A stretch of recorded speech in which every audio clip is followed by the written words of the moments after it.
What's up, Spartan fans? It's Jacob Katsunika here, back for a post-game edition of the Michigan State Spartans Insider Podcast. Final score out there in Lincoln, Nebraska 38, Michigan State 27. That's about as annoying of a loss as it gets, probably, for Michigan State fans.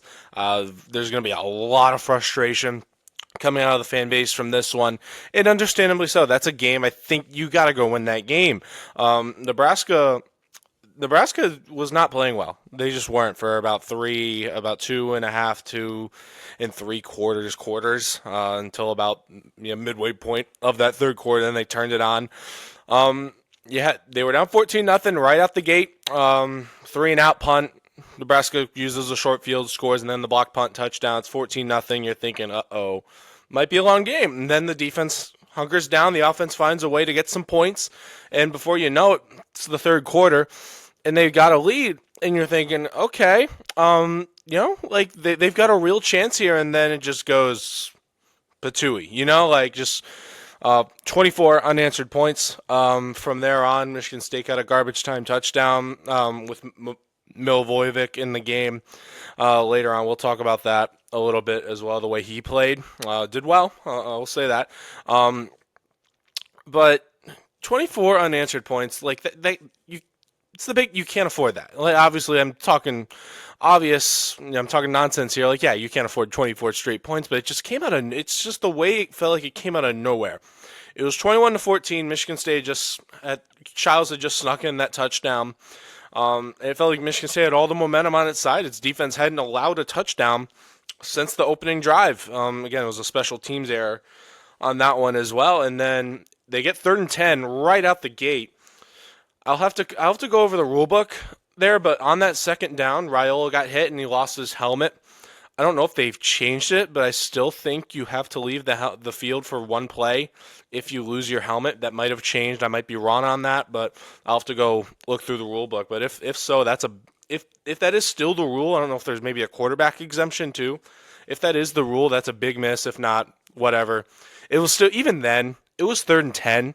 You got to stop them. You got to find a way. You got to get off the field there. You could have gotten the ball back with a chance to go up by 2 scores and completely take their crowd out of it. Their crowd was already growing restless at that moment. Instead, it was a big chunk play, 20-something yards downfield. And then a couple plays later, one of the next plays later, Emmett Johnson breaks one for a touchdown. And that's when it all fell apart.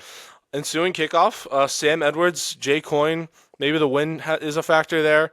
Devin Gardner certainly seemed to think so. They collide, fumble. Nebraska gets the ball against special teams. That's the other thing. I'll talk about that in a little bit as well in this recap here. But and then again, Nebraska uses that to turn the 3 points. The offense all day wasn't really working. They scored. They were able to put up a respectable point total, but just Nebraska's defense suffocated them. It felt like the entire game. There was not a whole lot of explosive plays. It never really felt like the offense was in a true rhythm. Even the touchdown drives were really long. You're barely getting it. I mean, the drive chart outside of those touchdown drives, I don't know if they I don't think outside of the touchdowns did they get a single. I'm looking through it right now. I don't think they had a single first down outside of those couple of touchdown drives. There you go, 3-and-out. You get the touchdown, another 3-and-out. Those 2 picks for Childs, back-to-back drives. Maybe they got a first down there, but still, it was 3 plays on those. Halftime, touchdown, 3-and-out. Turnover on downs on 4 plays. I don't know if they did. Maybe they did on one of those interception drives, but those were still very. I don't think so because they were 1 yard and 3 yards as well. So the offense wasn't there. When they got the first downs, they were like, oh, we can move the ball. But they weren't doing that all game. Childs wasn't great. I mean, the stats say that for himself. 2 touchdowns, no passing ones. He got a couple on the ground. So, again, that's part of his game there. You can run it a little bit. He had that one drive in particular where his legs were everything. He basically did it by himself. So you got to give your props to him there. But still, all around, Nebraska had the number 1 pass defense coming into the game. It's not really a surprise that if you expected Aiden Childs to come in here and throw for 350 and 4 touchdowns, you should have probably maybe taken about 30 seconds to Google what Nebraska is about. first in the country in passing defense. Maybe they won't be anymore, but again, Childs did not have his best game.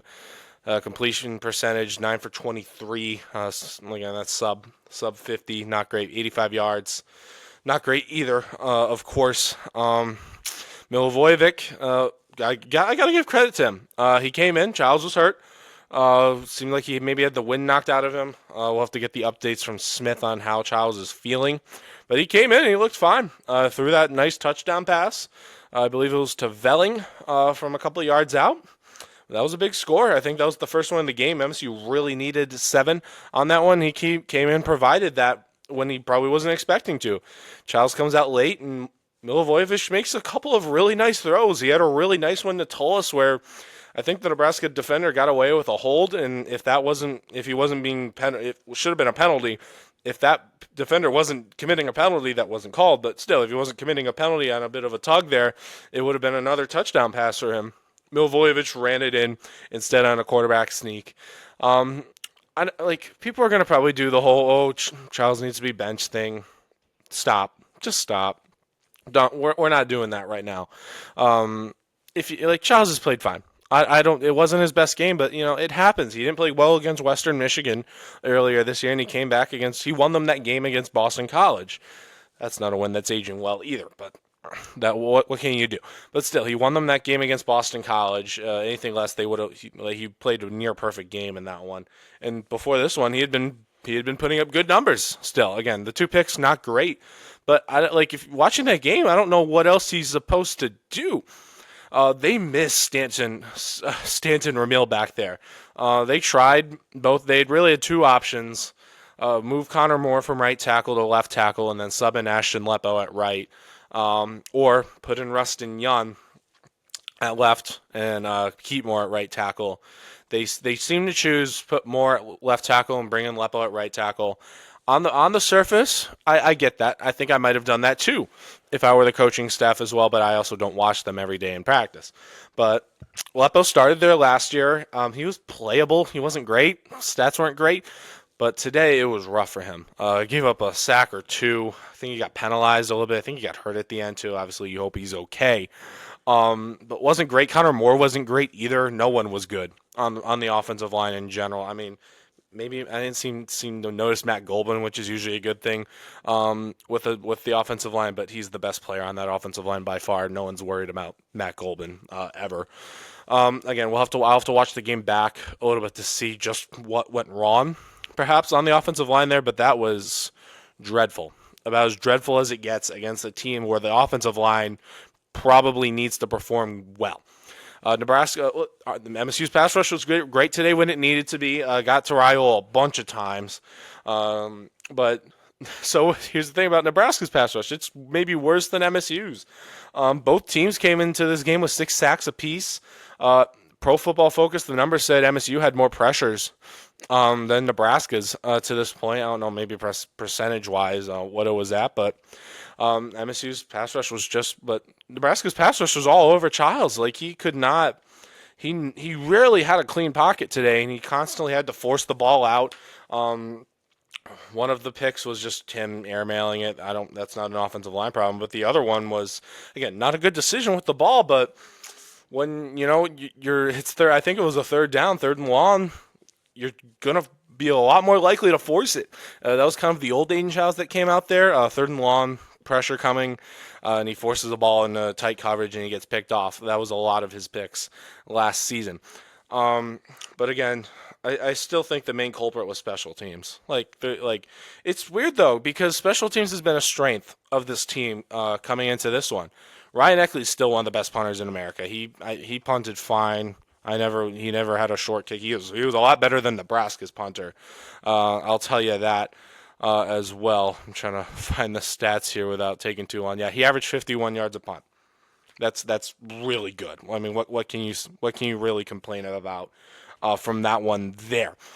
But Eckley was fine, but the block punt, it was Rakeem Johnson. I think he just didn't block the guy who was coming, and he basically split him, and I believe it might have been Sam Edwards. I think it was Sam Edwards, picked up his guy, did fine there, but Raheem Johnson just kind of stood there and watched him go by.